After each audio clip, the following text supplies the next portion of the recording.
You keep talking about this war as it's like it's some kind of disaster. I don't think it's good for America when the Strait of Hormuz is closed or when Dubai and Abu Dhabi are hit with more rockets than Israel is hit with. Iran has been in the business of murdering Americans, conducting terrorist attacks and supporting terrorist attacks all over the world. You have said more to explain why we are in this war than the President of the United States. Before October 7th, Israel was focused on deterrence. And after October 7th, the consensus in Israel, from right to left, was we're out of the deterrence business. When we see a serious threat, we remove it. Like kill the leadership. Sure. Like when Naftali Bennett says, but what else? Turkey is the new Iran, Erdogan is dangerous, we gotta kill Erdogan now? I think it's anti-Semitism and it's anti-Westernism. Anti-Semitism is the core of it, but I think there's something broader going on as well. I'm not sure that the people who accuse it of committing genocide in Gaza are all anti-Semites. Some of them are looking at the statements of Israeli officials, where sometimes it looks like killing a lot of people is the point. Please join me in welcoming Dan Senor.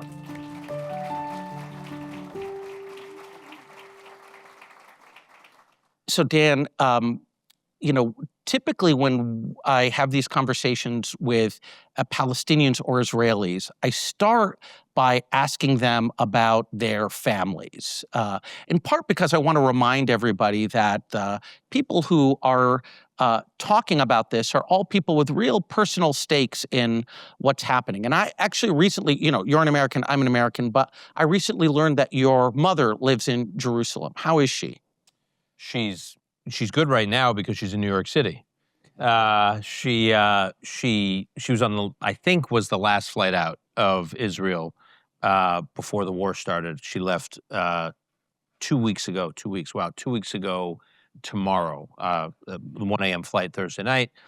She lives in a small neighborhood called Baca in Jerusalem, and she's 87 years old, and she's vibrant and she's resilient, but being woken up by a siren 2, 3, 4, 5 times a night and rushing into what they call the mamad, a safe room or a bomb shelter, is, let's just say, during the June war.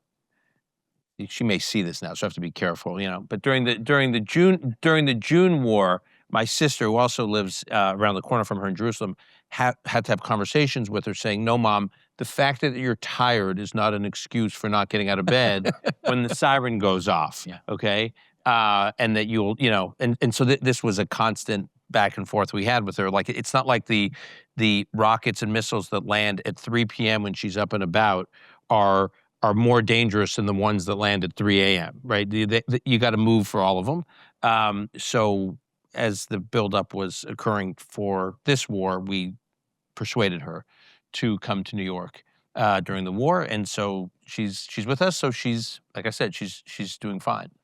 Well, look, I hope that this war ends soon. You know, too many people in that part of the world have been subject to projectile attacks from the air, and so I hope that it ends soon so that she can go back home and enjoy peace. But I want to talk to you about this war. And if you'll permit me, I'll be a little bit personal. So I have an 18-year-old son who's about to join the Navy. And I think to myself, you know, when you are confronted with having a son or a child who's going to join the military at a time when we're engaged in military action, you have to think about the prospect of losing them.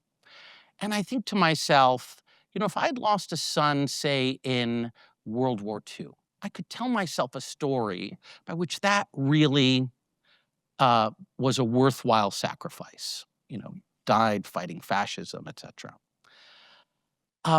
It's hard for me to tell myself you know, God forbid, the future version of myself, the same story about a war like this. I think about the young man, Declan Cody, who was one of the first people to die in an Iranian drone attack in Kuwait. And the guy was from Iowa. I think, like, what must his family tell themselves about the reason that their son died? And so can you help me construct a kind of an account of how this is actually in the American interest and worth the expenditure of American lives? I will, but before I do that, can I ask you a question? Yeah. So you used World War II as the model of a worthy war. Is there another American military intervention since World War II that you would have felt the same way you do about World War II? Look, I mean, it's hard. When you were associated, obviously, with our conflict in Iraq. Thank God I was nobody back then. I actually supported the war in Iraq. Luckily, I was a graduate student, and nobody paid attention to a thing that I said. Um, it, in my view, is not a war that I think was worth the expenditure in American lives. And in fact, at least in the wars that the United States has gotten into in my adult lifetime, it's hard for me to identify one that I think was worthwhile. Like, think about it. Afghanistan. The Taliban were running it before. The Taliban are running it now. Okay. Iraq was a crummy anti-Iranian regime before. It's a crummy, somewhat pro-Iranian regime now. Syria, we've been fighting this global war on terror. I live in a town, Belmont, Massachusetts. We have memorials to all the wars. All the wars have end dates, except for the global war on terror. And my view is the global war, our defeat in the global war on terror was signaled most dramatically by the fact that 23 years after 3,000 Americans were killed on 9/11, a former member of the organization that committed that great crime against us rolled into power in Damascus, and we celebrated it. So, I don't know how you would tell any of the American mothers and fathers who lost sons and daughters in those wars that it was worth it. I think that one of the challenges we have now is that for just about any American under 40 years old, Yeah. they'll be hard-pressed to point to an example, a case study in their lifetimes, in their adult, quasi-adult lifetimes, of an American military invention that went great, okay? So I think, so it's interesting that you go all the way back. It can't be that nothing between the Iran war going all the way back to just north of the World War II was all not worthy of being, which is basically what you're effectively arguing. I'm just, I mean, look, I mean, we could talk about the Vietnam War. I Right. mean, do you think Vietnam War was worth I'm not saying we 19-year-olds should who go war. died? I'm just saying we shouldn't go war for war. I'm simply saying that America engages militarily all over the world and has been doing it for decades to protect the United States and advance U.S. security interests and national interests. These wars, which were really messy and really problematic, the Iraq War and the post 9/11 wars. And let me just pause and say on that, I mean, it's okay. We can get into it a little bit, right? That's the point. Yeah. For you to just make this sweeping, like there was this government before the Iraq War and there was this government after the Iraq War. Okay, there was a government before the Iraq War that like committed a genocide against Kurds and Shiites and literally used chemical weapons on their own citizens and buried tens of thousands of people in mass graves. And I mean, I'm not saying this government in power now and the system is imperfect. It is not that. That's fair. Now, so we should be a little.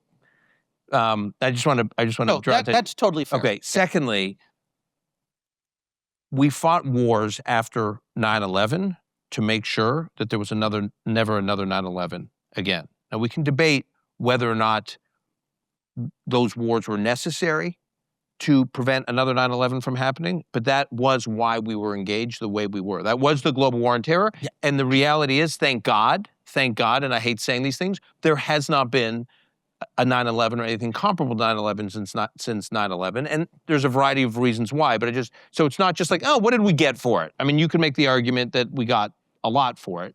Well, I mean, we don't know. I mean, we would have to really try to adjudicate between my argument, which is that I'm not sure that the peace that we got or the absence of 9/11s that we got after that incident were a function of our kinetic actions in Afghanistan and Iraq, as opposed to better security, better intelligence, et cetera. Right. I want you to explain this war. Yeah. Well, no, you touched some sore spots, so I felt I couldn't let those go unaddressed. Yeah. Okay. I really want to be convinced. So I want to tell you about the way I think about this war, and I think of the way the administration thinks about this war. Iran has been a serious threat to the U.S. going back to the revolution in '79. I hate if you'll indulge me, like I don't always want to just go through all these. They're not talking points. It's important, right? It's important that in 1979, the revolution comes in. It takes Americans hostages, 63 Americans hostage, close to over 50 of them for 444 days. Like, why were they keeping American citizens hostage for a year? In 1983, they bombed the U.S. Marine barracks and killed over 240 Americans. Like, why did they think it was so important to kill all these American Marines? From 2003 to 2011, over 600 Americans killed by these roadside bombs, these IEDs, that we know, I mean, they don't even really deny it, were coordinated, organized, funded by Iran. So Iran has been in the business of murdering Americans, and not just murdering Americans in America, but conducting terrorist attacks and supporting terrorist attacks through Hezbollah and other terror proxies all over the world, in the Western Hemisphere, in Europe. So the idea that Iran as a regime is not a threat and a menace consistently and continuously against Americans and Westerners more broadly is just, it's just disconnected from reality. I agree, but nobody made that claim. They were contained. You're okay. So let me. You asked me to make. I'm making the claim. Okay. So now Iran is murdering Americans, and at the same time, it is developing not only a nuclear program, a nuclear weapons program, but also a ballistic missile program. Destroyed the nuclear weapons program, according to President Trump last summer. Iran's, not today probably, because they've taken considerable hits, but before 10 days ago, Iran's missile and rocket program, if you look at the range of it, it was within range of 1/3 of the world's population. Basically, from Paris to Calcutta, Iranian missiles could reach. Paris and Calcutta? I'm saying they could reach all over the world. And for a country, a government, a regime that has hegemonic ambitions, their ability to reach more and more parts of the world and more American interests, whether it's our bases or other facilities and other assets around the world, is basically them putting a gun to our head. Now, we could say they don't have a nuclear bomb. So there are four governments today that are a real problem for U.S. interests and U.S. security: China, Russia, North Korea, and Iran. Three of those four countries do not have a nuclear program. Three of those four countries do have a nuclear weapons program. Iran is the only one that doesn't. Yeah. It was clear that Iran wanted one. Like, take their word for it. Like, every step of the way, they were never like saying, we're going to pull back and we're going to shut down our ambition for a nuclear weapons program. If you listen to Steve Witkoff and Jared Kushner from their negotiations, what do they say? They say they have enough highly enriched uranium to, at some point, assuming they continue to enrich, they had enough materials to build 11 nuclear bombs. And in those negotiations, when the administration was saying, take yes for an answer, we want a deal, we want you to shut down this program. And according to Witkoff, the Iranian negotiator said, we are not going to concede anything diplomatically that you weren't able to take out militarily. So if you look at this regime... you don't believe the Omani foreign minister who said on February 27th that the Iranians had committed to not stockpiling and to having... You should have stopped me at, do I believe the Omani foreign minister? You don't have to tell me what he said. I do not believe the Omani foreign minister. I think this administration was serious about getting a deal. And the Iranians, for reasons we can get into. The Iranians, it is true that obviously enrichment and stockpiling were an issue. My understanding is that the weaponization program had really stopped from after 2003. So in other words, it's not like they were weeks away from getting a bomb. And in fact, again, my president told me that we had obliterated their nuclear program in the summer. So I'm just trying to understand how we got from an obliterated nuclear program in the summer to suddenly killing the supreme leader. So now we can talk. Let's break this up. There's the why, right? The why confront Iran militarily, and then the why now. And you're moving to the why now. Well, okay. So let's just break it up that way. Okay. So why? I think I laid out why Iran consistently, despite it being impoverished and despite it being isolated, has for some reason had this obsession with building a nuclear program that they would not make meaningful concessions on, A, and B, before October 7th, they were also investing in a proxy system in the Middle East, which had been demolished. which had been largely demolished. But this is a window into, Yeah, okay. Therefore, Yeah. military action against Iran to take away their capabilities is important.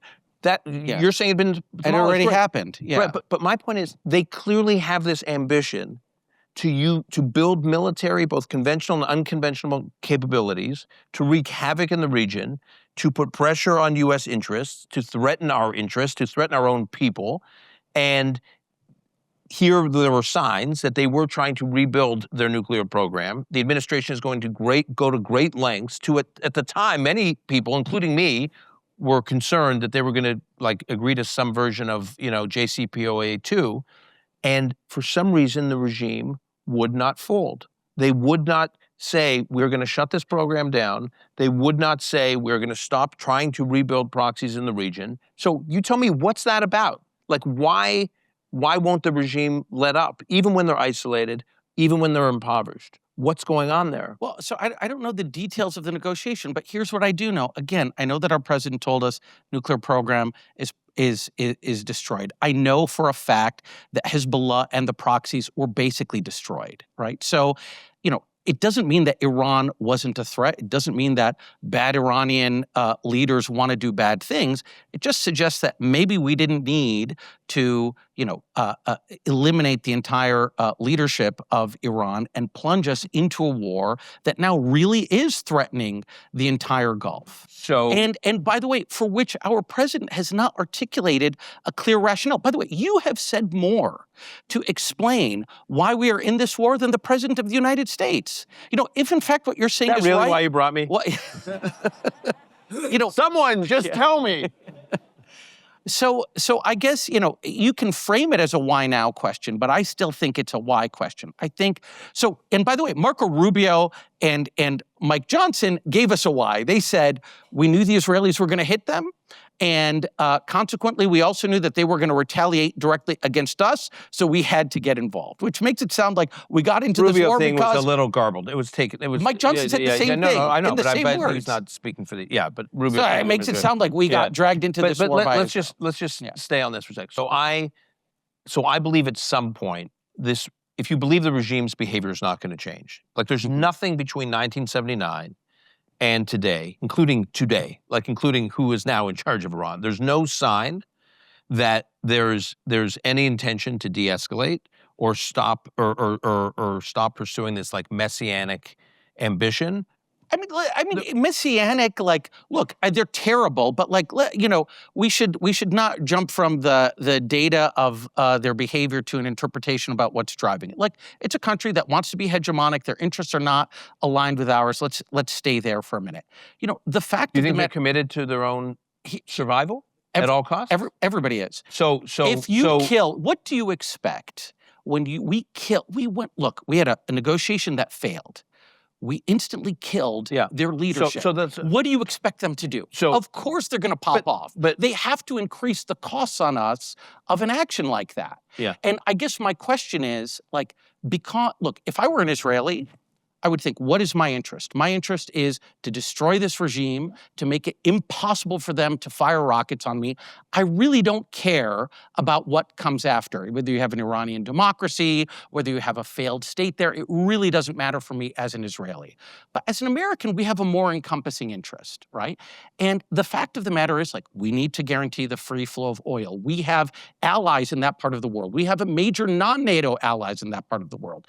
And the fact is that this action has resulted in their serious, endangerment. And years of inaction has resulted. Think of what they accomplished. Containment, containment. You think the proxy system they were building in the Middle East was containment? You think our Gulf allies were happy with the Houthis and Hezbollah? By the way, when our Gulf allies aren't excited about this war, our Gulf allies aren't allowing us to. During the pager operation against Hezbollah, I heard more from our Gulf allies cheering on. Yeah. What Israel was doing. So I'm just saying they built up this proxy system. Yeah. And I guess my question for you is... I love the pager operation. Why not that instead of this war that's now threatening Arab cities and threatening Israelis? It just feels like this was a step that was unnecessary. So I think I'm gonna blur here points of view, but indulge me because I want to articulate Israeli security doctrine here because I think it is relevant to how American policy is being driven right now. Not because it's being driven by Israel, but I think they think along the same ways. It's just the Israelis are more explicit about it, more specific about it. Before October 7th, Israel, in terms of its own security in the region, was focused on deterrence, right? We've got a lot of people who want to kill us, a lot of players who want to wipe us off the map, and we're just going to deter them all. And after October 7th, the consensus in Israel, from right to left, was we're out of the deterrence business, right? When we see a serious threat, we remove it, okay? We can't hope that we're kind of speaking the same language and we understand that we have this, this game here where things are basically quiet, but every few years there's a little bit of a military skirmish and then things get quiet again and then everything's hunky-dory. That is over, given that Israel faced an existential threatening attack on its own border on October 7th. And so Israeli doctrine evolved to the point that now we seek out threats that we have a feeling we may not be able to deter, and we remove them. Okay, like kill the leadership.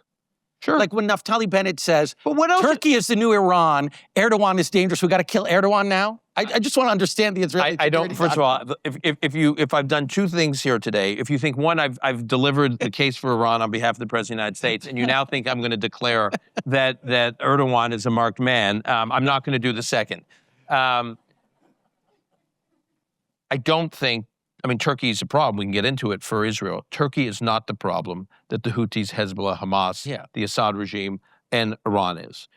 If you believe there was a world in which Iran's regime could moderate its behavior or cooler heads could prevail, let me finish the thought.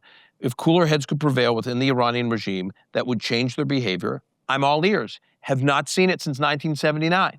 Okay, and when you assess their capabilities and you don't see any change of behavior, I think the case, and given how much American blood they have on their hands, I can't think of another government in our times, another regime that has more American blood on its hands than the regime in Iran. What makes you think that is going to stop? This has been this geopolitical and hegemonic ambition and support of terror has been their obsession. You say it's not messianic? Fine. We won't call it messianic. Whatever we agree, this is the business they were in, and I think the administration and I just think they've been contained. I think the administration done a great job. And the administration first, I bet it's the only time I'm going to hear you say that. No, Netanyahu's done a great job. I'm on record as saying and the administration has basically said we need to put Iran out of the wreaking havoc business. Now, then the question is why now? We could have said, well, why couldn't it be a year from now? Go ahead. Why couldn't it be 2 years from now? Why couldn't it be 2 months from now? And I think there are basically three reasons, the why now, okay? One was, obviously, what accelerated things was January and February, was the protest movement in Iran and the unbelievably brutal crackdown that we don't know the exact numbers.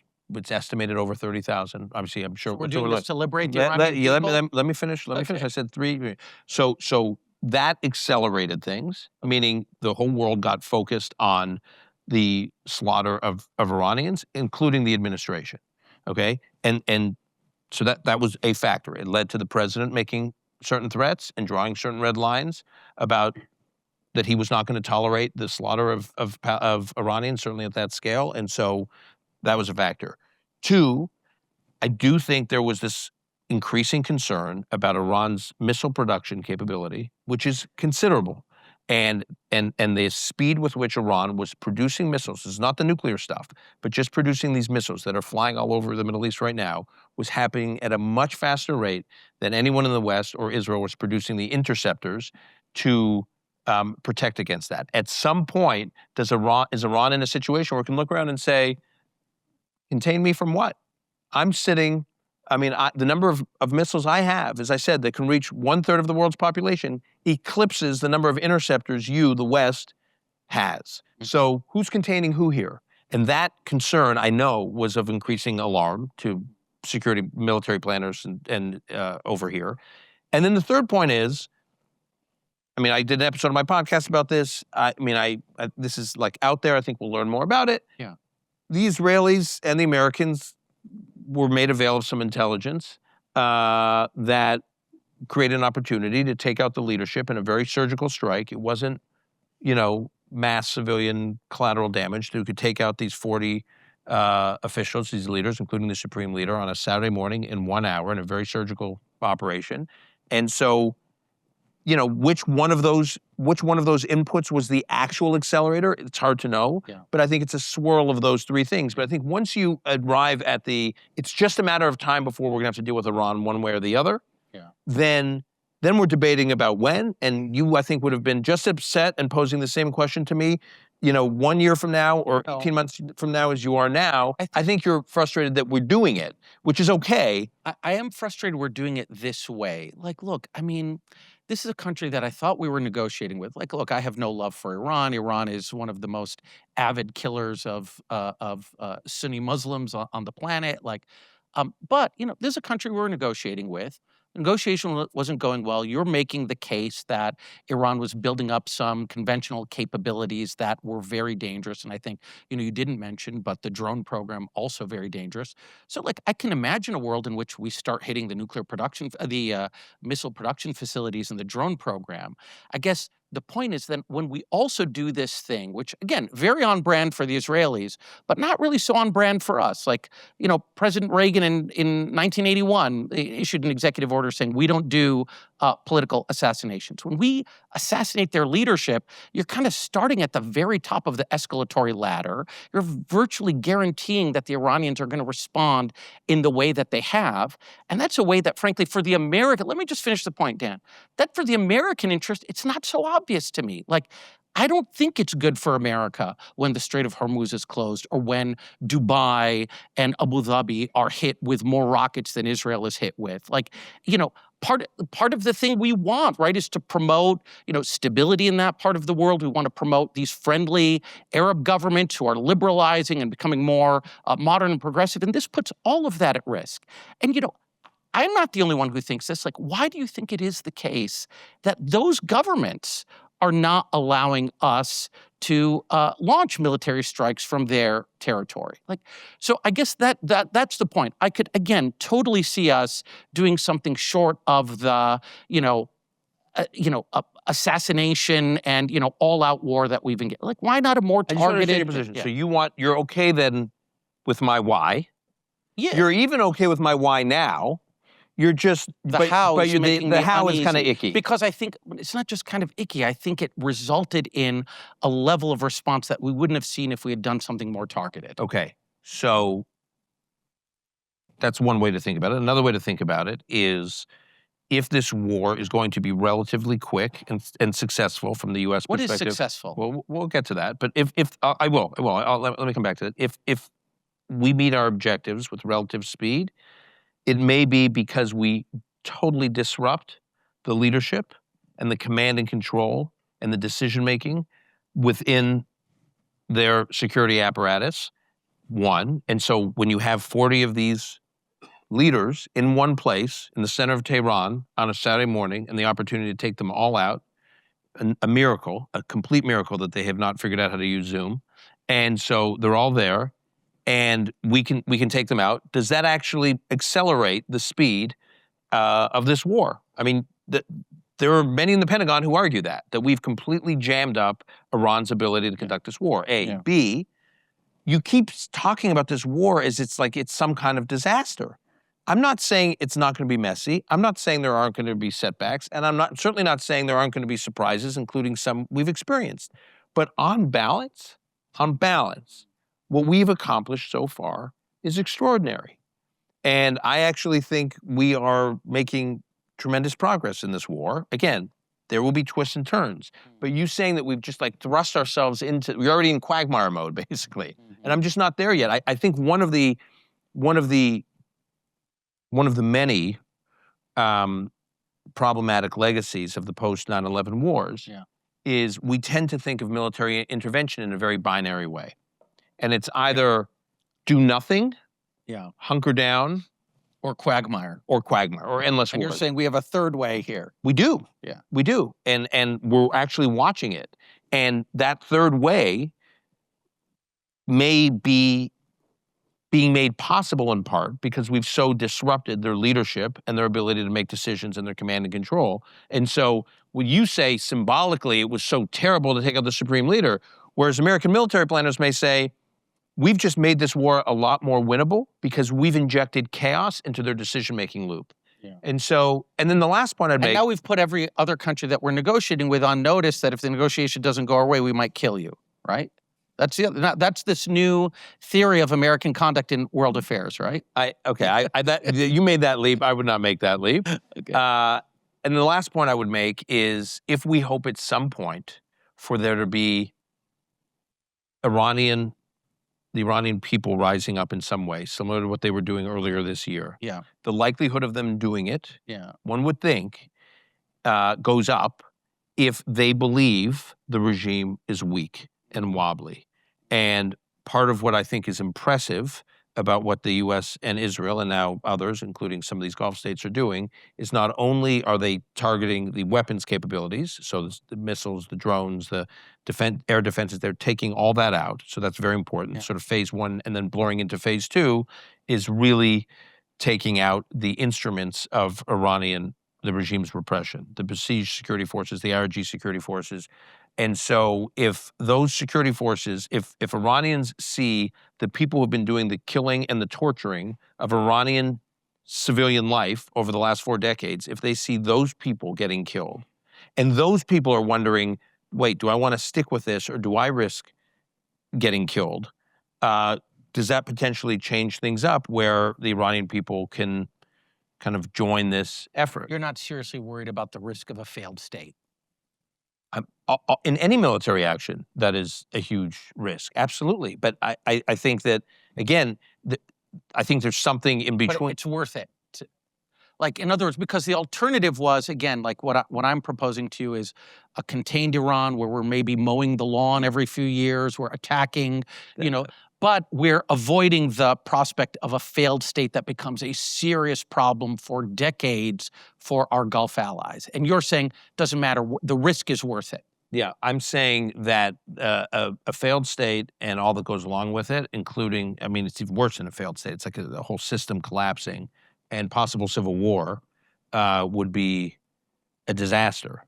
And I don't think we're ready for that. But I think the risk of that to our interests and to specifically the U.S. and the broader actors in the region, the risk from that is lower than what we were facing with a strong state. And Iran was, as far as their capabilities were concerned and their ambition, the combination of the capabilities and the ambition put them in a very strong position.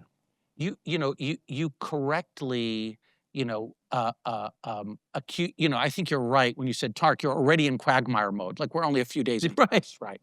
Are you worried, like, are we totally wrong to be worried about a quagmire? Like, when President Trump was asked about ground troops, he said something non-committal, like leaving open that possibility. I don't know. I feel like in the lead up to the Iraq War, we moved about 250,000 ground forces to the region. Nowhere near that. We're not, I mean, we have the equivalent in the region right now, in the Middle East. We have the equivalent to what we had in the lead up to the Iraq War in terms of naval assets and air assets. Okay, and that's where it ends. Right. We don't have ground forces. Right. And it's not like President Trump is going to one day say, I've changed my mind, we're deploying. It took months and months and months to move those assets and those people to the region and lead up to the Iraq War. It's just not happening. We're just not doing it. So I'm not saying you can't have a really messy situation. Yeah. But I don't think it's going to be a messy situation that's going to be left to American ground forces to manage. Okay, so at what point does Dan Senor, if you're like a decision maker, say, okay, mission accomplished, we're done? How do we know when we're done? Let me give you a few scenarios because I will. What are the metrics? Give me metrics, like things I can read, like in the news. Oh, we did this. Now we're done. Watch the Pentagon. Stay with me. Sure. Watch the Pentagon press briefings. Yeah. Daily. Okay. Daily. Wow. I'm giving you some homework. Okay. If you listen to General Keynes Yeah. where he briefs out actually the progress we're making. But by the way, one of my frustrations is the Israelis, probably by design, are not doing any of these kinds of briefings. But the Pentagon press, since the war started, but the Pentagon briefings are actually quite good and quite informative. And you can just see when you watch these briefings, there's this systematic effort to taking out the drone program, taking out the missile program, not only taking out the actual missiles and the drones, but taking out the production facilities. I think what we're going to see next is taking out the industrial base that supports that production. So taking out that infrastructure, and then taking out the security apparatus of the state, as I said, the besieged, the IRGC, and other. So once we can, know when you've done that. Well, we are going to. How do you know the government? Because it took Israel like 2-3 years to get rid of Hamas, and by some accounts, Hamas still hasn't been gotten rid of. Like, you want to get rid of the besieged, you want to get rid of the IRGC. Like, I don't know how many years that's going to take. So wiping out Hamas is an entirely different project. It is basically an underground militia operating out of almost easier. Operating under a tunnel system. Yeah. That is more than happy to have their civilian population get destroyed and obliterated, while these 26 battalions or whatever it was are hiding in tunnels. Okay, and the IRGC. Well, I'm just saying, these are more rational in your view than Hamas? It's a whole state. It's a sovereign state. And basically going from the air using a combination of weapons and very sophisticated technology that's been deployed in this war like we've never seen before, I think gives the U.S. a capacity to do real damage to these places, to these things, which you could not do in Gaza. If you really want to start comparing this to Gaza, you could not do that in Gaza.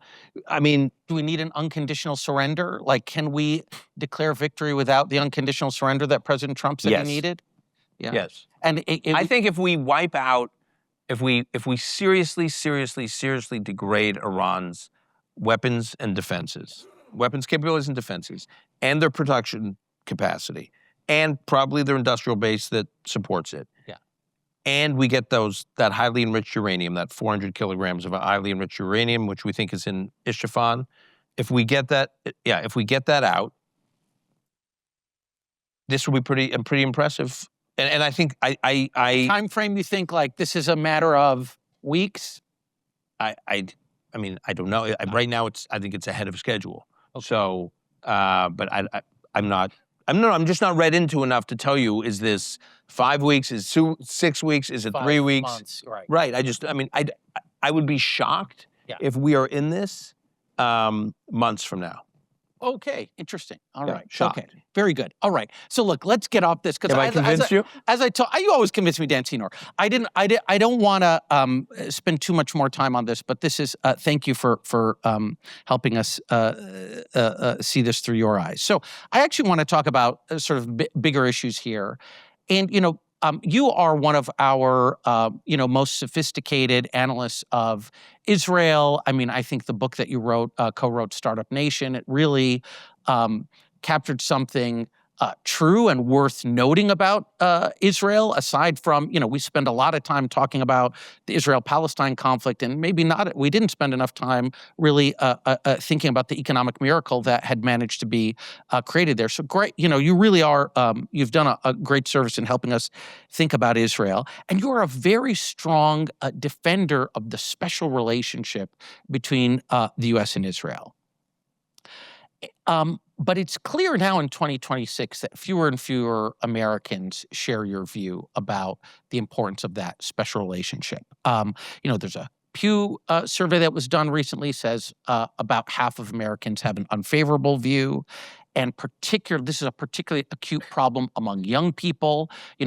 71% of Democrats between the ages of under the age of 50 have an unfavorable view of Israel, and about 50% of Republicans under the age of 50, according to this survey, have an unfavorable view of Israel. And then it's not just, Americans writ large, also American Jews are starting to develop some real questions about Israel. So Jewish Federations of America did a poll in 2025. Only 37% of American Jews identify as Zionists. 14% of Jews between 18 and 34 identify as anti-Zionist. So what are these people getting wrong, and what would you tell them they're missing? Well, I'll start with what I think they're getting wrong, what they're missing, and then we can get into the analytical Why challenge. is it happening? Well, why is it happening? Israel is a country. It's a real country. It's a normal country.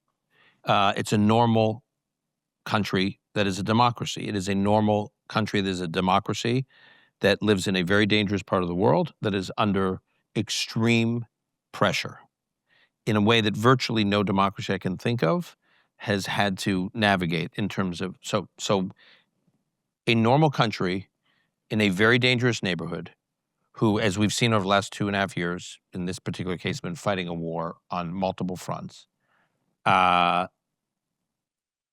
in a war that is the most covered, most scrutinized war in our lifetimes. I mean, you can't think of another war that has been covered like this war. Maybe the Vietnam War, but it's like the Vietnam War was intensely covered, but the Vietnam War with, like, there was no TikTok, there was no Al Jazeera, there was no, I mean, it's this war that the media has decided to cover with such intensity, and there are all these channels. It's the first war, really, with all these channels for people to cover it minute to minute and second to second.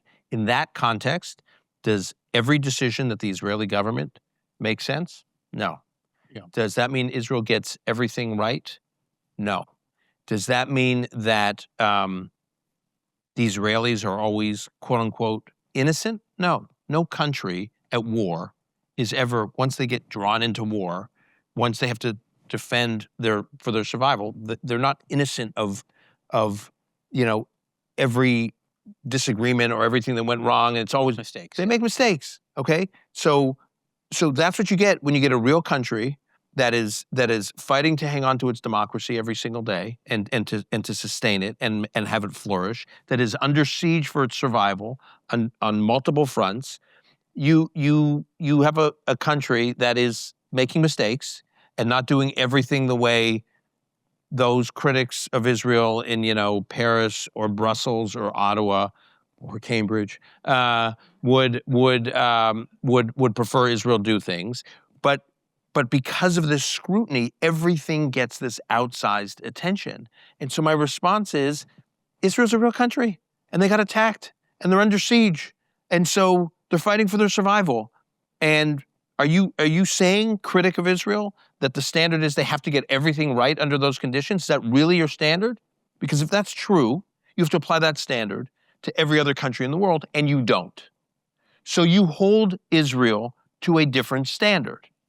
And that is inherently, by definition, a form of discrimination. If you want to say, I'm going to beat up on every country and every government in the world for doing this, this, and this, fine, let's have a debate whether or not those are worthy standards. But if you say, I'm not holding any country and any government to these standards, but this one country that's been under siege and faced an existential attack of the most barbaric possible terms one could imagine, and then you're saying, oh, and by the way, while you're dealing with that and responding to that, we're just going to hold you to a different standard than we hold everyone else.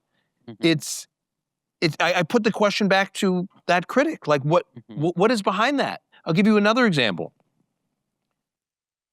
Gavin Newsom, the governor of California, gave this interview the other day. He just said Israel was committing genocide in Gaza. But what was even more striking to me than that, it's how we've all become numb to these. Yeah, Israel's committing, like, this is now the talking point. He prefaces it by saying, don't get me wrong, Israel has a right to exist. It's the most amazing formulation. That has become so normalized that, like, everyone who criticizes Israel prefaces it by saying, please understand, Israel, I think Israel has a right to exist. Well, thank you. Thank you, Governor Newsom, that you've granted Israel its right to exist. But again, it comes back, what other country do we say that about? Think about any country. You want to talk about countries that have existed for hundreds of years? You would never say that. You want to talk about countries that came to life after World War II, after the fall of the British Empire, go throughout parts of Asia, go throughout the Middle East. These were countries that were created, and we treat them as legitimate sovereign states, and we never say about any of them, not a single one, particularly close to 80 years after the country was founded. I want to have a, I know some people say it doesn't have think they have a right to exist. It's like, of course, like why are we even having that discussion? And that sort of gives it away. It almost gives it away more than the genocide canard. The genocide canard is complete nonsense. But when you have to preface by saying, don't get me wrong, I'll beat the crap out of this, but I think they have a right to exist, it just tells you that people are viewing the Jewish state as something else, as something other. And now, if you want to get into what's behind that, we can get behind that, but it's anti-Semitism. Of course. Yeah. Of course. I actually think it's not, I think it's anti-Semitism and it's anti-Westernism. So I think it's not just, anti-Semitism is the core of it, but I think there's something broader going on as well. Can I, far be it from me to defend Gavin Newsom, but that's me to make the case for the Trump administration on. The only thing I would say on the where he said, "Don't get me wrong, Israel has a right to exist." Remember, he's speaking to Democrats, and a lot of Democrats don't think that Israel has a right to exist. And by the way, or a lot of progressives rather, and by the way, like it is a constant demand of Israel and its friends, and in my view, an appropriate demand, that its interlocutors accept Israel's right to exist. And the fact that lots of people don't accept Israel's right to exist is a function of history, et cetera. So I would not attribute Gavin Newsom signaling the fact that he is on the side of those who believe Tarek, that the Jewish state is legitimate. It's worse than that. Hold on. Can I look? You clearly, I'm not picking on Gavin Newsom. No, it's fine. He's a weather vane. 100%. I get what you're saying. So let me try to repeat back to you what I think I heard you say, and then I'll ask you a question.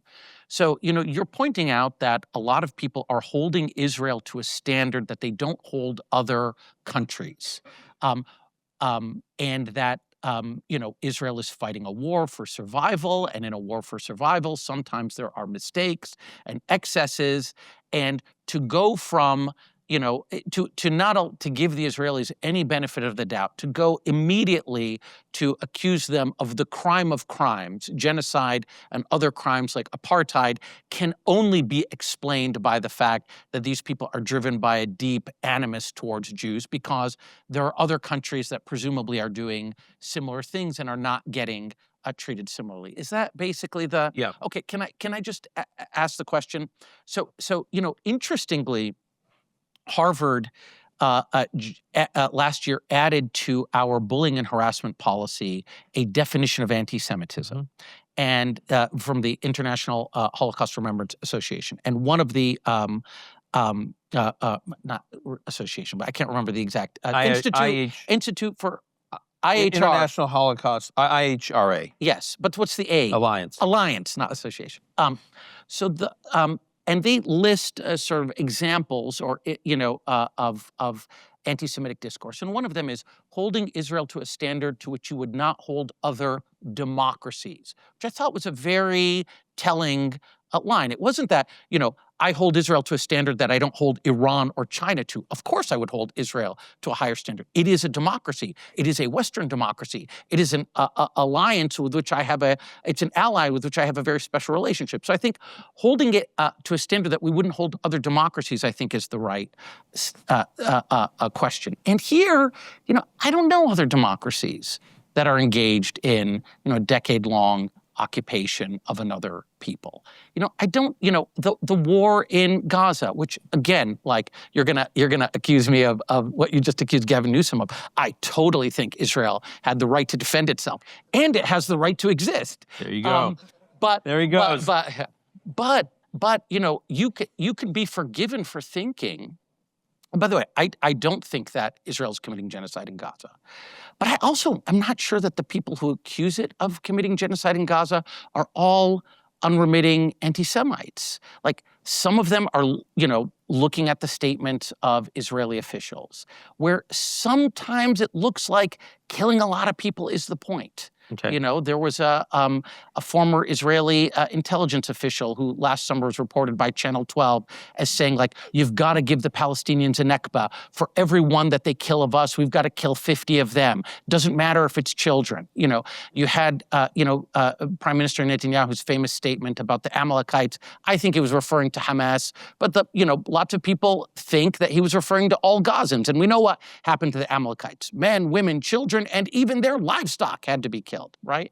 And by the way, there are also Israeli officials, critics, like somebody like Moshe Alon, who says that Israel has become, to quote him, a leprous fascist state that's committing ethnic cleansing. So, like, in other words, I think throwing a lot at me. I gotta. Here's what I'm trying to get you to admit that maybe some of the people who are really critical of Israel's conduct of the war since October 7th are not driven necessarily by anti-Semitism. They're driven by the same things that are driving Moshe Alon or Ehud Olmert or any other number of Israeli officials, that the war has been conducted with, what feels like a disregard for civilian life. So I think it's very. I think it's.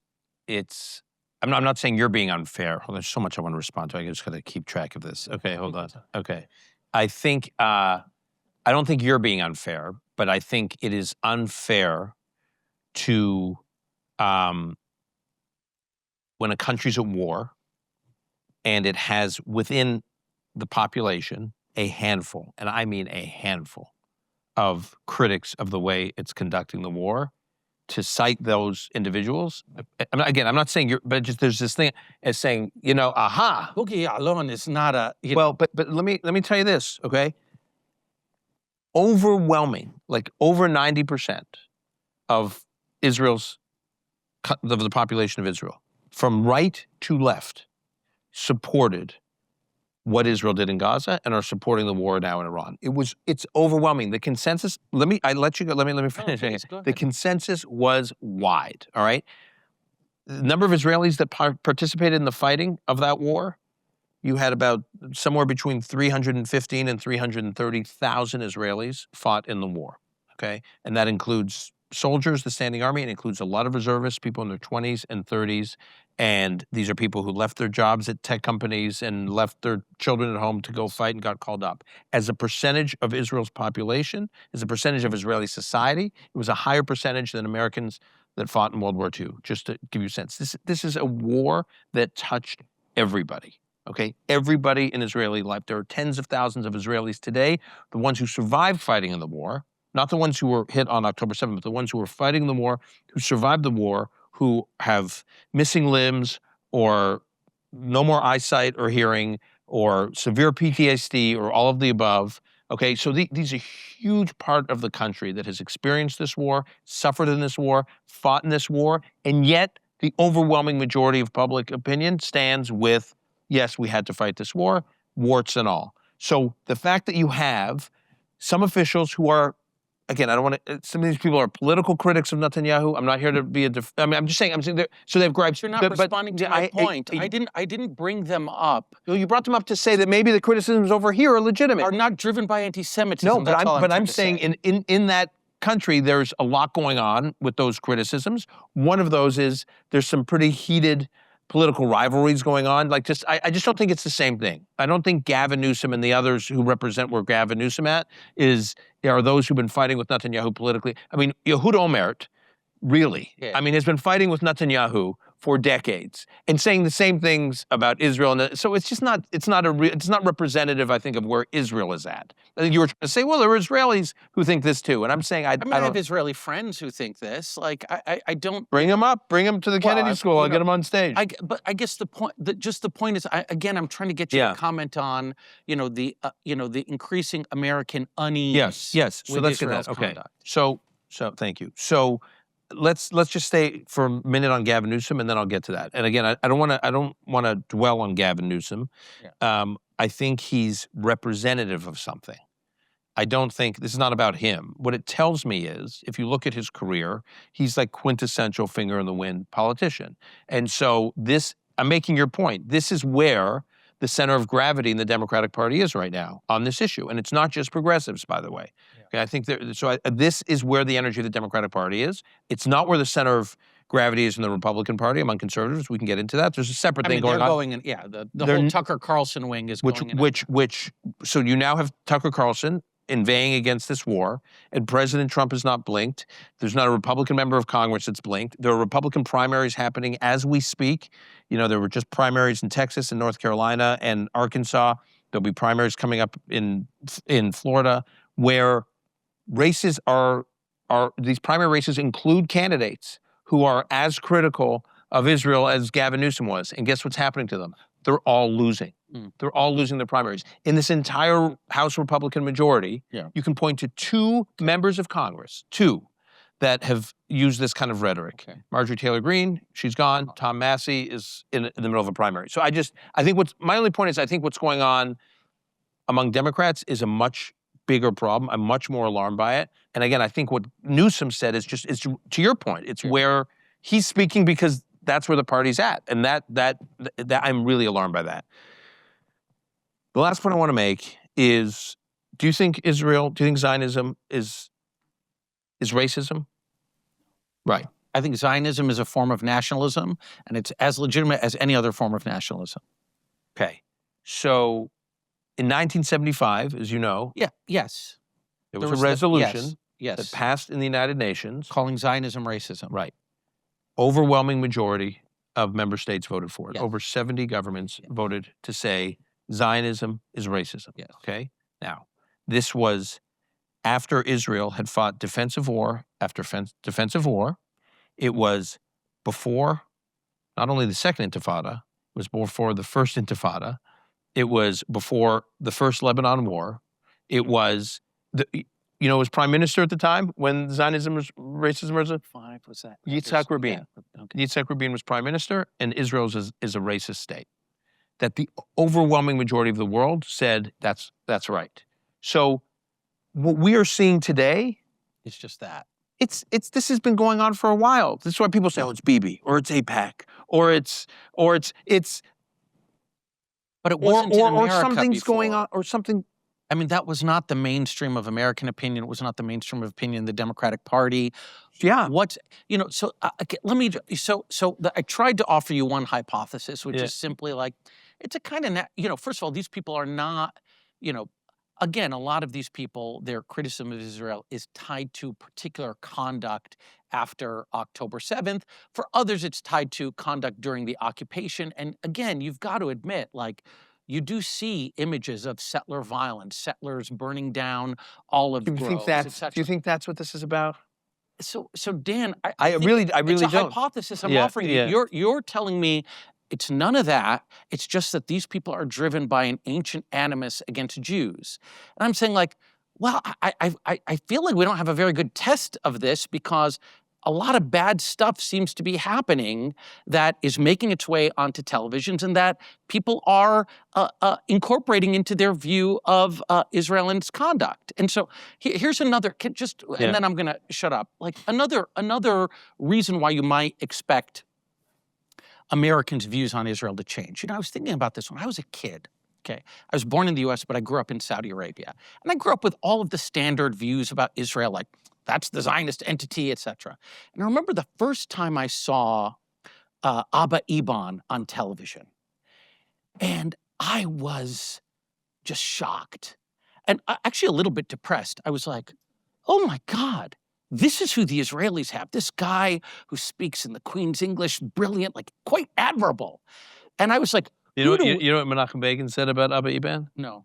He's the only Probably not something. He's the only Israeli that can't be understood in 7 languages. Okay, well, in any case, and I thought to myself, who do we have? We've got Arafat and Mubarak and all these, Gaddafi. And so how much do you think of the, so when, in the 1970s, Israel was the place. Prime Minister was, you had people like Yitzhak Rabin, you had people like Golda Meir, you had people like Moshe Dayan. Like, Israel was admirable, Western, and, sort of center-left. And today, Israel is much more, to me at least, much more legible now as a kind of Levantine country.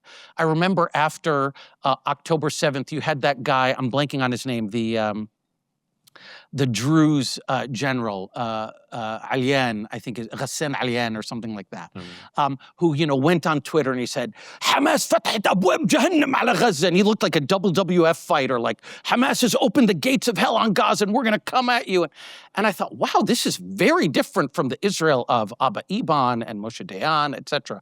So how much do you think of the American sort of increasing unease with Israel, or increasing feeling like that this isn't is driven by the fact that Israel has been transforming over the past few years into an Eastern right-wing country, as opposed to the Western center-left, quite admirable country that. So we're getting into real pop psychology territory here. Are you cool with that? Well, you started. You said they were all anti-Semites, and I'm trying to. You got us there. I think there's a reason why they call it the oldest hatred. It's very persistent, okay? So that's part of it. Interestingly, in the days after October 7th, naively, by the way, I naively thought the world would rally to Israel. I really did. I remember having this conversation with my wife on a walk, like the 2 days after October 7th, telling her, well, now the world's going to see what Israel has to deal with. This is what Israel's contending with. And she was like, you're delusional, right? It's not the only time she said that, but she said it on that particular day. And the reason I was so shocked by the world's reaction, again, we're saying the world fixated on the way Israel fought back. I'm saying the world was pouncing on Israel days after October 7th. That's perplexing, right? I mean, I would have thought the outrage of the world after October 7th would have been directed at those massacring Jews. And instead, the outrage of the world was directed at Jews for objecting to being massacred. That is what happened. So you're saying this aggressive Levant country, Israel was roadkill. Roadkill on October 8th, 9th, 10th. Thousands of people, 1,200 people slaughtered, people mass raped. I mean, it was terrible. It was the most dangerous, geopolitically, the most dangerous. Obviously, I was heartbroken for Israel to see this country and this society and this population shattered. Yeah. But if I wanted to just be a geopolitical hat on, analytically, what I was horrified by is Israel is now going to be perceived as a paper tiger in the region, because all these countries before October 7th thought of Israel as a military and intelligence juggernaut, and now they're roadkill. And I think that is partly why so many critics of Israel, and I would say so many critics of Jews, pounced on the days after October 7th. Because if you look at the history of anti-Semitism, the pouncing begins not when you look strong, the pouncing begins when the Jews are weak and under siege. And October 7th, 8th, 9th, when Israelis were picking up body parts, from the Nova Festival and pulling dead children out of kitchens and kibbutzim in the south, Israel looked pathetic. That this just happened to Israel. And that's when the world, that is consistent with anti-Semitism, is the pouncing, the pile-on typically occurs when Israel looks weak, first of all. Second of all, this is the pop psychology part. You're basically saying to me, Tarek, it can't just all be anti-Semitism. There must be something else going on. And you're saying it's Israel's fault. No, I mean, well, basically, Israel bears some responsibility for these negative attitudes. The fact that some Americans, are increasingly skeptical of Israel. And where I challenge your view on this is, I also think there's something else going on in terms of attitudes towards the West and Western society and Western civilization. And I'm often asked by people, how I have my American friend who is very critical of Israel, disproportionately critical, hostile to Israel. What's the best argument you can make to respond to that person? How do you make the case for Israel? I get asked this all the time. Mm-hmm. And my response is always the following. Before we have a conversation about how to respond to your friend's criticisms of Israel, what do they think of America? They're always very confused. They're like, America? I asked you about Israel. I said, no, but how do they feel about America? Do they think the original sin is the founding of the United States? Are they 1619 Project? They think that is the story of America is one? By the way, or do they think that on balance, warts and all, hiccups and all, America has been the greatest contributor to the advancement of mankind that we know, that this democratic experiment is the United States of America is, while some aspects of it certainly took time to fulfill, is this extraordinary, extraordinary thing that we should cherish and continue to build and not constantly demonize. Yeah. And I think you will find a lot of overlap among the Americans who are quick to demonize Israel and are also quick to never give America the benefit of the doubt. Actually, on the progressive side, that's almost certainly true. It doesn't cover the other side. You're right, the 50% of young Republicans now who view Israel unfavorably. Like, those are people who do think America is the greatest thing since sliced bread, but they're just not, happy with. So, I want to respond. Can I respond to that? I do want to let you respond, but I also sense the folks are getting restless and they also want to ask you questions. So please respond to this, and then. I think what's going on the right is a different situation. I think many on the right, not all, have much more of a transactional relationship with foreign policy and a much more of a transactional relationship with who we partner with around the world. And the case has not been made to them what the United States gets out of its relationship with Israel. That has been a mistake. Mm-hmm. And I think as we're witnessing now, I mean, don't take my word for it. Take Admiral Cooper, the head of CENTCOM's.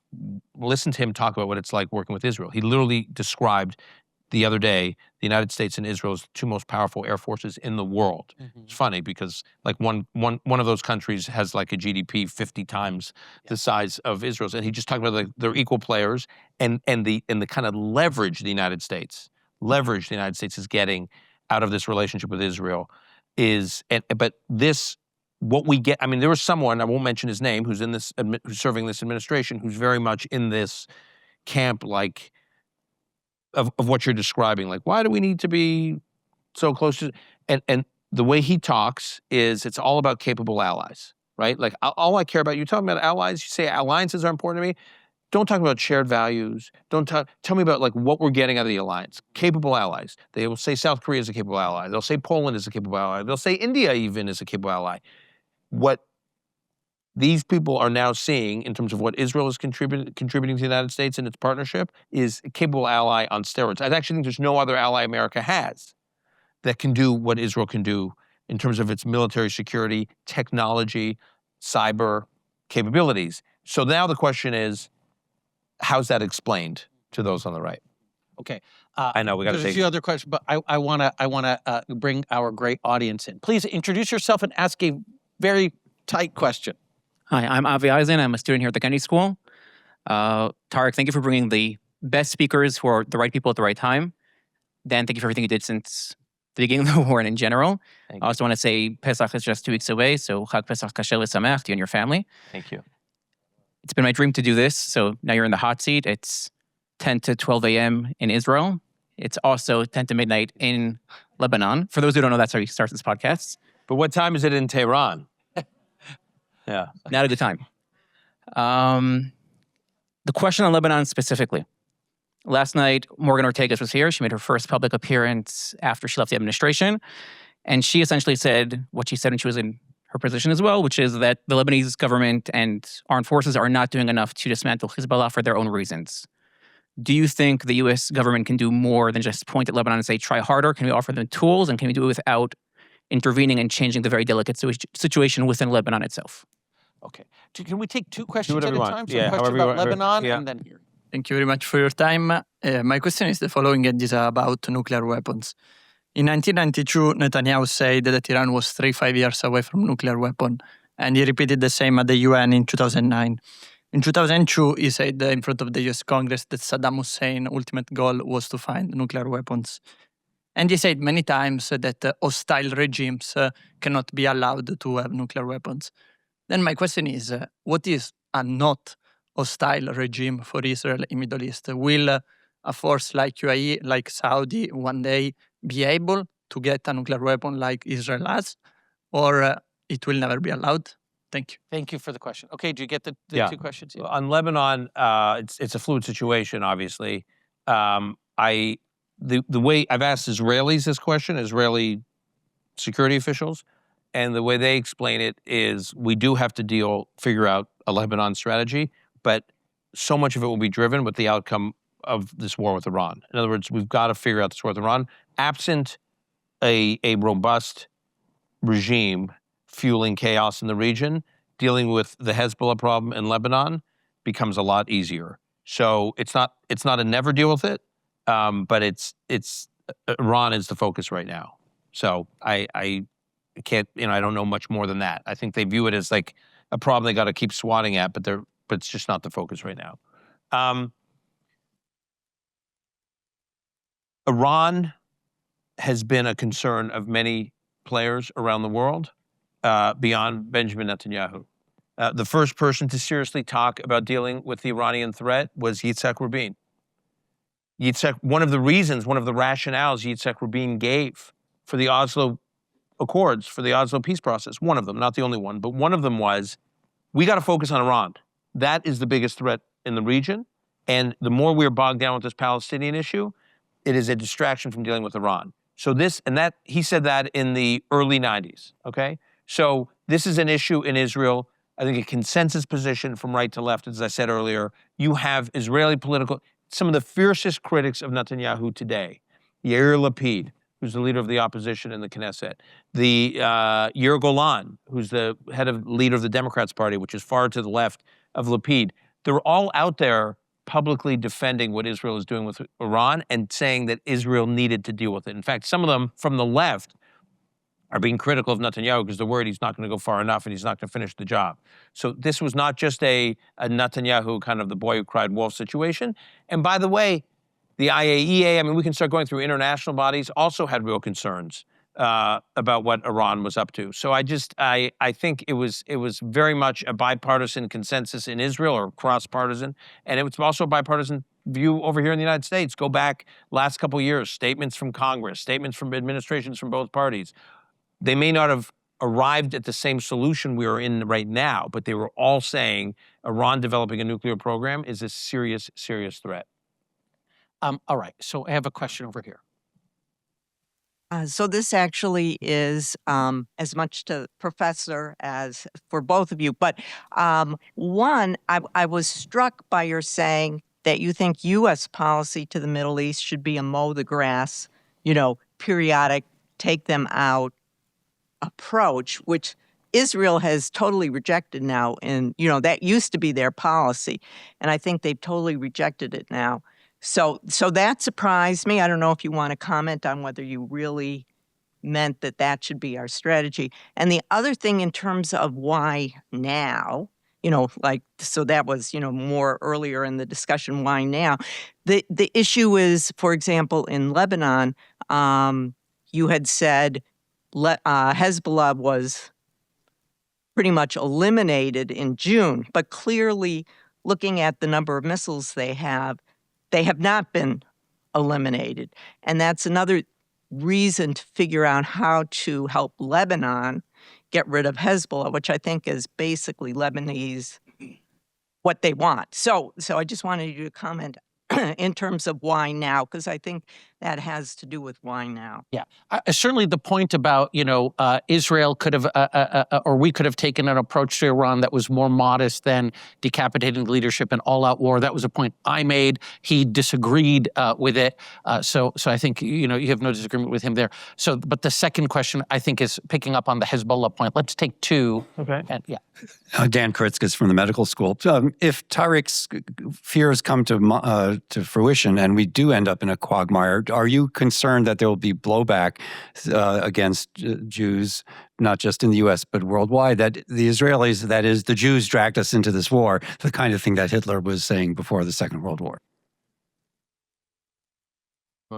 Yeah, so I am concerned about that. I am concerned if unfairly for Israel, being in terms of being directed at Israel, but I do think if the war drags on, the U.S. does not meet all its objectives, and there are major setbacks in every possible way you can imagine, and American public opinion dramatically turns on the war. I do worry that Israel will be blamed.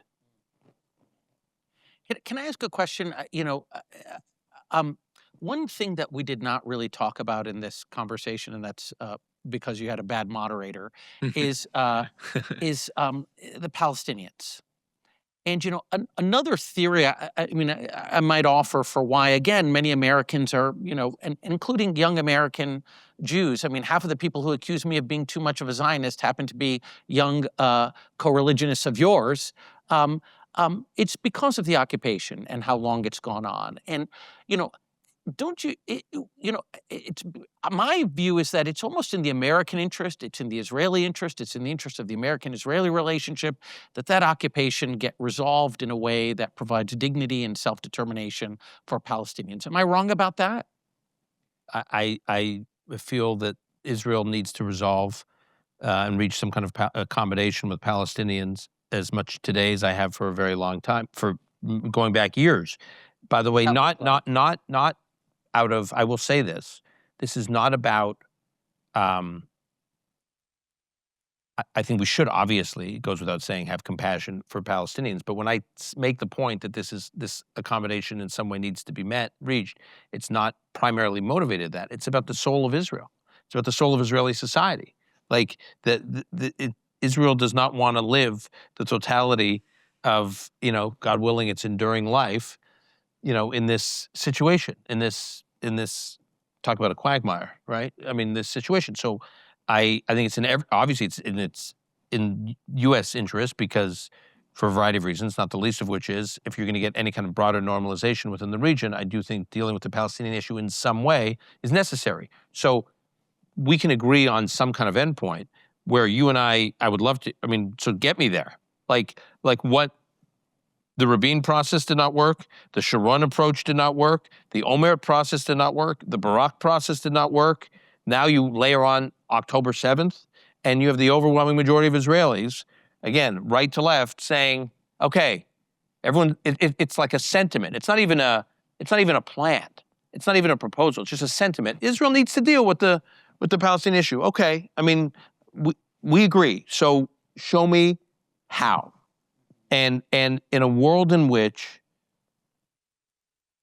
Israel just went through what it went through on October 7th, it's harder and harder, I think, for most Israelis from right to left to be able to see a path. The Knesset had a vote. There's a vote in the Knesset probably 4 or 5 months ago where there was a resolution passed, and one would have thought, the way the U.S. talks about this Palestinian issue, that it was just some fringe group on the right that that introduced a resolution saying there will not be a Palestinian state. Out of the 120-seat Knesset, 120-member Knesset, over 90 members voted for it. Now, the Likud party represents 32 seats in the Knesset, which means that all the opposition, most, not all, most of the opposition parties that would form an alternative government to this government came out against it. So I'm not. There's a theme in this conversation, Dan, where you will take the fact that the consensus of Israeli opinion is in a certain direction as being evidence of the rightness of that position. Like, why isn't the response to that? It's like, okay, this is a problem. Israeli public opinion is as much an obstacle to peace as Arab public. Look, here's my view. My view is there's 2 indigenous peoples who are living in that territory, and to be against a Palestinian state is as egregious, in my view, as to be anti-Zionist. And I don't know why I'm the only person on the stage who thinks that. I'm just saying, the reason I bring up Israeli... Why does only one indigenous group have the right to self-determination? Because you expressed a sentiment. Yeah. Which I'm sympathetic to, as I just said, all right? You expressed a sentiment. So, but this is a serious policy discussion in a serious policy school where we talk about how to get from here to there. So I'm open to ideas on how to get from here to there.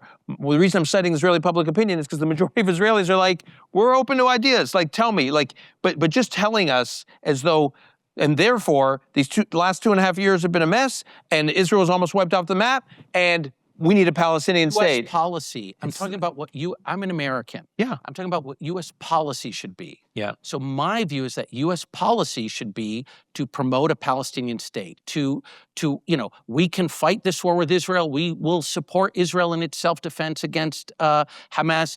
But ultimately, my view is that U.S. policy has to be strongly in support of a Palestinian state. You don't think that. And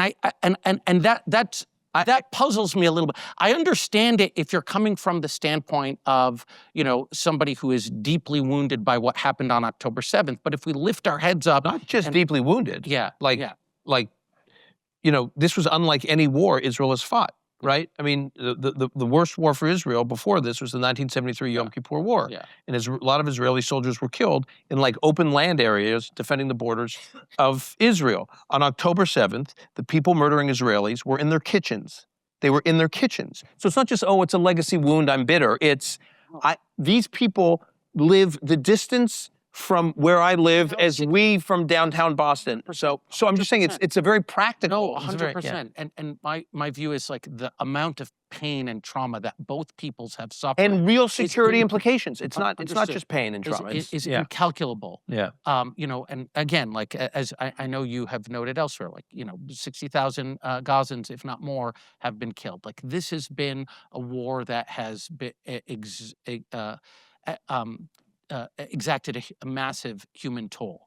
But from the American standpoint, I don't see an alternative to two states for two peoples. And one of my concerns about U.S. foreign policy in the last few years, particularly in the Trump years, is that we've sort of given up on that. Right now. And Tarek, by the way, sorry, let me just, we paint the Palestinians as if it's all Hamas. But the fact of the matter, it's not all Hamas. And there are Palestinians who want two states, okay?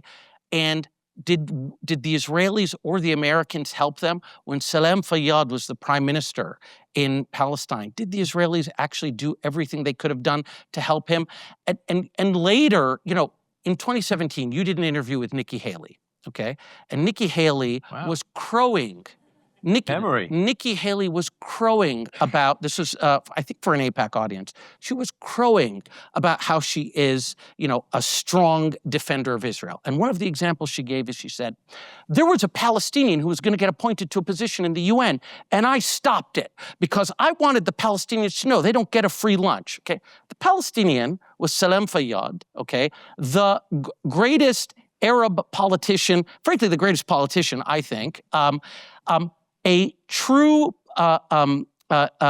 devotee of coexistence, of two states for two peoples, of nonviolence. And by the way, he was going to be appointed for a position that had nothing to do with Israel. He was going to be the special envoy for Libya or something, okay? And the American administration blocked him purely because he's Palestinian. That does not seem to me like the policy that my country should be taking towards these two people who they're Muslims and mainly Muslims and Jews, okay? But they're in a Catholic marriage. There's no divorce. From this day to the end of time, they're gonna live together. And we need to be the marriage counselor. Okay. So this summer at the UN, there was a whole convening and resolution passed to formally recognize a Palestinian state, right? I mean, you followed it closely this past summer, all right? In the resolution, and those governments voting for the resolution, which is this resolution that you want the world to say there's got to be a Palestinian state. I want the U.S. to put it. You know what? Please. So many countries have already recognized the Palestinian state. That does not what You gotta let me matters. finish. Okay.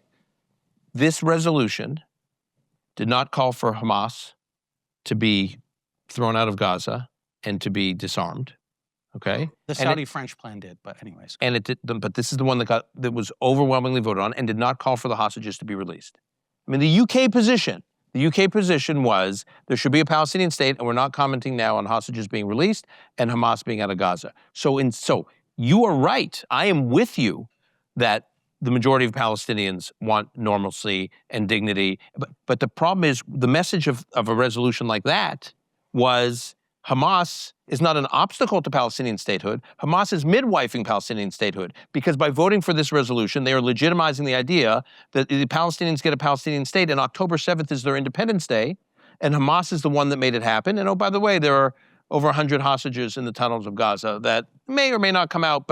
So I do think if you start looking for ways to in terms of these political statements and these political initiatives, de-link Palestinian society from Hamas, I do think you could get real progress, including from American policymakers. And you should be very happy with what the Board of Peace and what Jared Kushner and Steve Witkoff are working on right now in that regard, because they are basically saying, again, you may say it's, I don't know what you think of what their vision is, but Yes. I don't. Yeah. Well, it's a real vision to actually invest Right. in a economic polity in Gaza and give Palestinians an opportunity to live some semblance of a normal life. So that is U.S. policy. You're saying, where's U.S. policy? There are two more questions, and I'm going to ask you one more question. So why don't we go here first? Yeah.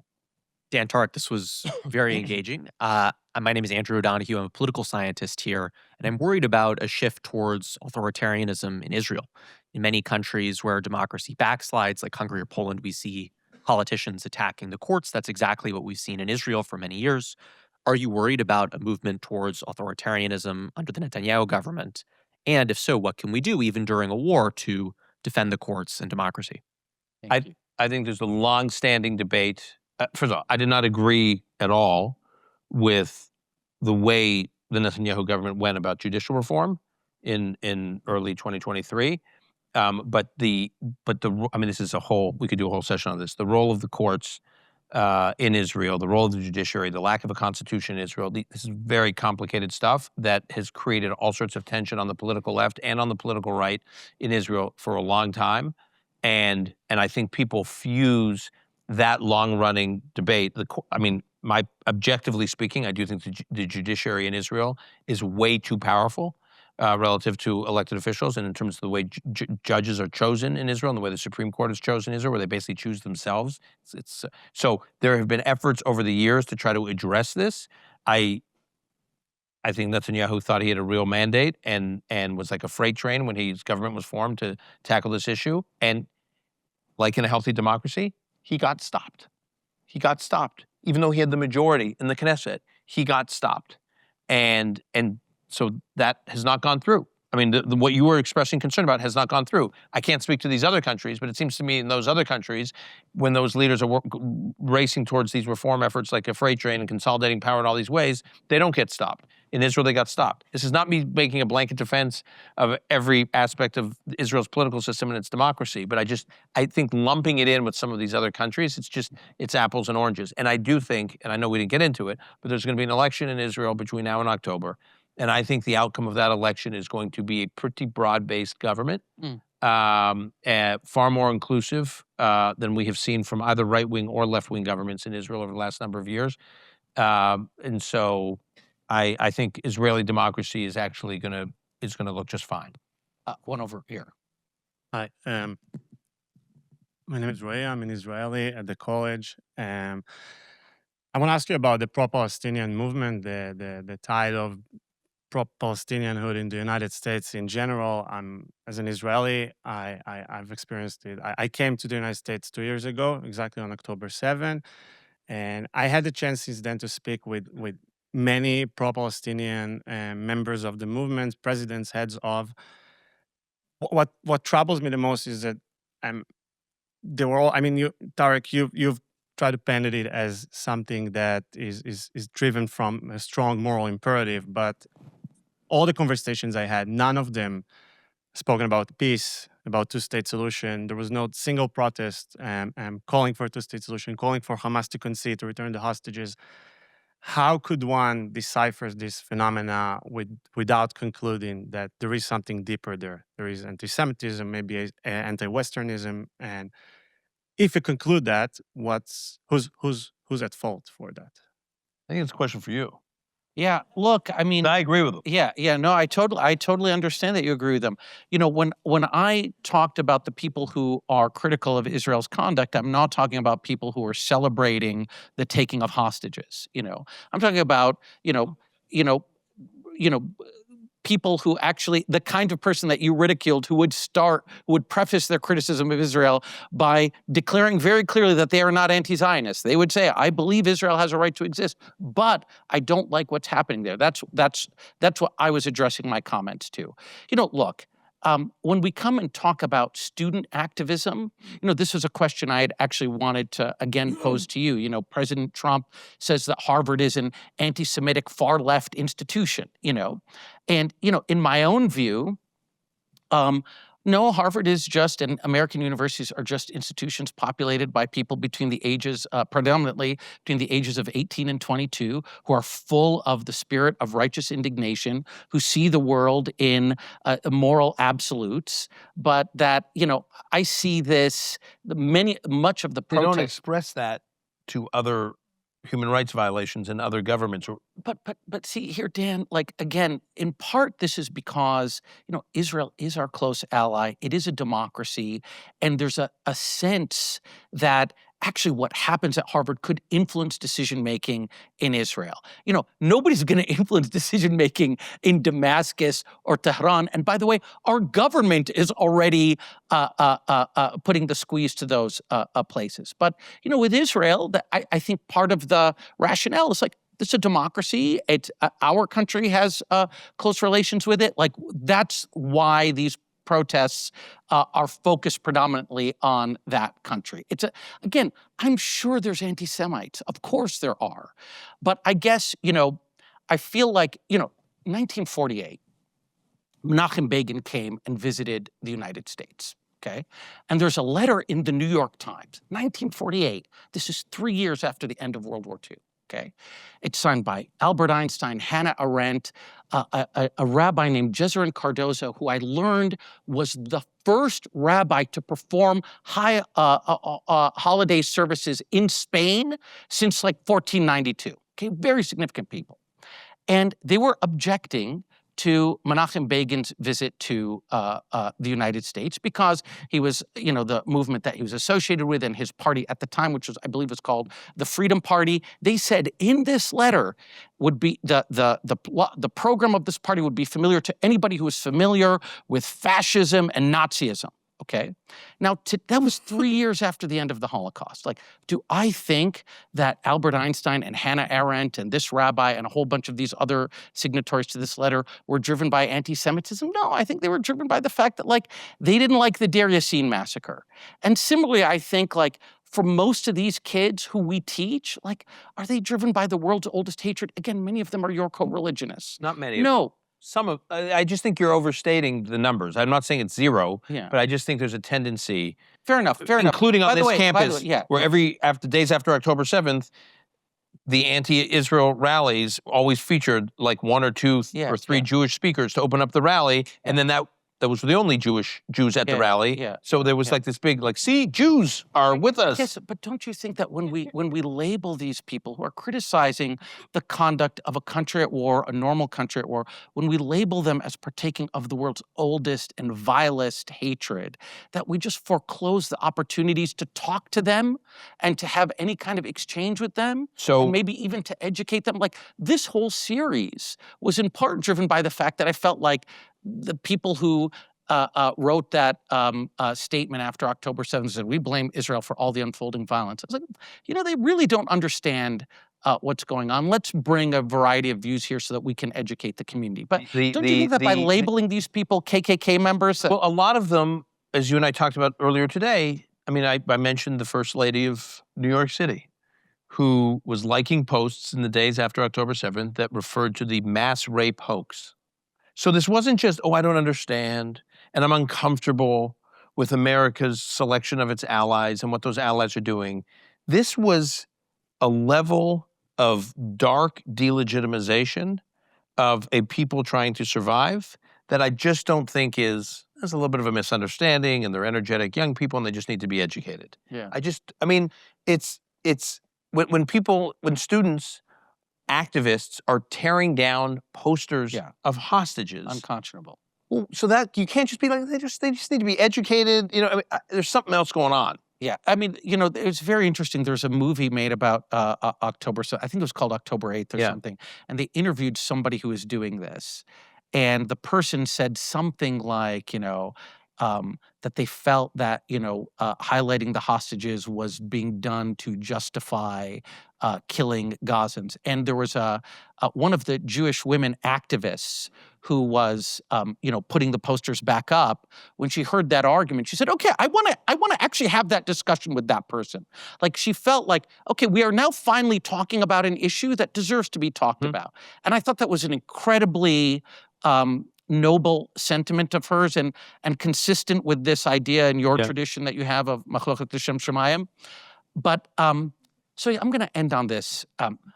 You know, I want a world in which we can argue about all of it, right? Argue about Israel, argue about Saudi Arabia, argue about Iran. These issues have torn our country and our campuses apart. How do we get to a place where we as Americans can have these arguments in a knockdown, drag-out way, and sometimes you're going to win, and sometimes I'm going to win, but we're both going to look at each other at the end and be like, that's my countryman. Is that possible? Of course. We get there. Wow, that's like a quite a, and standing on one foot.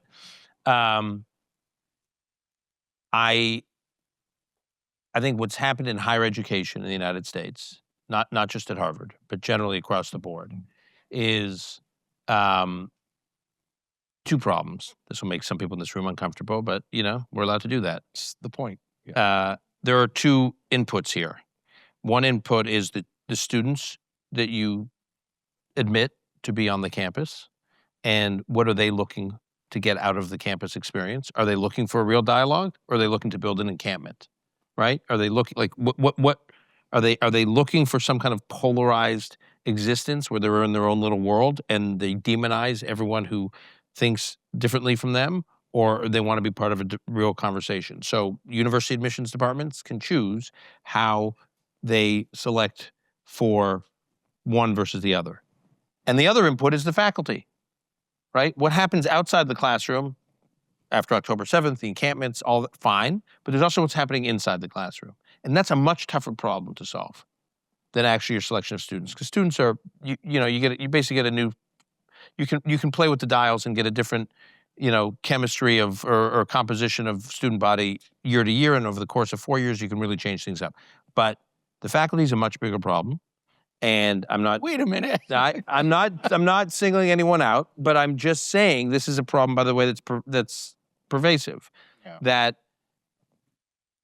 faculty get this lifetime employment in many cases, and they have this worldview. I don't entirely understand where it comes from, and they have very few checks on their ability to pass on or indoctrinate that worldview in the classroom. If you ask me what I'm more concerned about today on campuses, elite college campuses in the United States, it's not what's happening outside of campus. Outside of the classroom. I actually think Jewish life at places like Harvard and others is actually very strong right now. I mean, I'm not going to start evaluating but I'm just saying, generally speaking, I think there's a vibrant Jewish life.